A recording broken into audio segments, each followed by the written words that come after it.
Few presidents sworn into the White House have risen to the level of George Washington or Abraham Lincoln. Today, many of the men who have held the nation's highest office are better remembered for their catastrophic failures than their successes. In this video, we are going to talk about the top 3 worst American presidents. The video is going to be amazing, so make sure you stick to the end. Before starting the video, be sure to smash the like button and subscribe to never miss out on any of our videos. Top 3. Number 3. Jimmy Carter.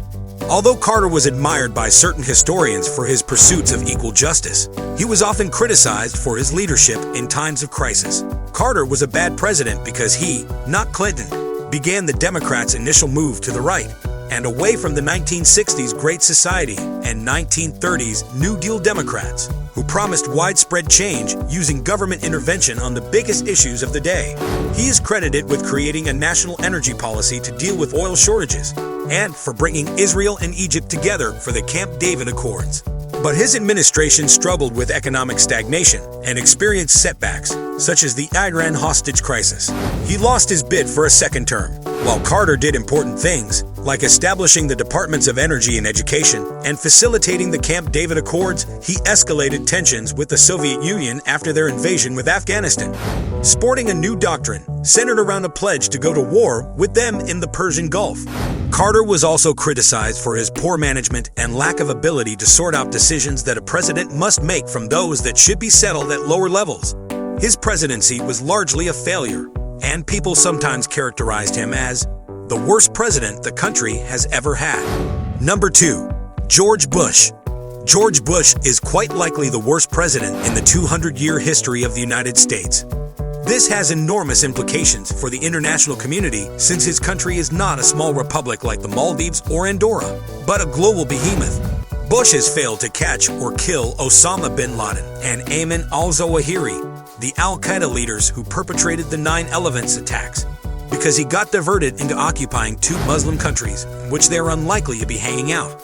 Although such occupations are billed as a necessary part of the war on terror, they have merely inflamed Islamic radicals around the world and increased their terrorist attacks.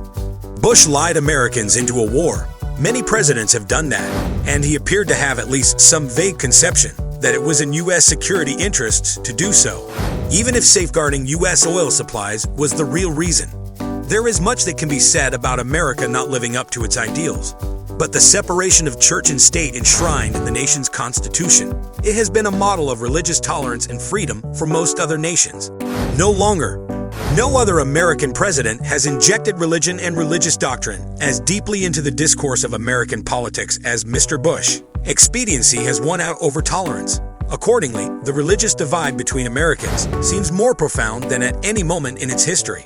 Whether it is world peace, religious tolerance, the American economy, or social and economic justice, Mr. Bush has hollowed out much that he should have been strengthening. Number 1. Franklin Pierce. Franklin Pierce was a Northern Democrat with a Southern soul. He supported slavery throughout his career because he believed that the Constitution allowed the states to decide whether to be slave states or free states.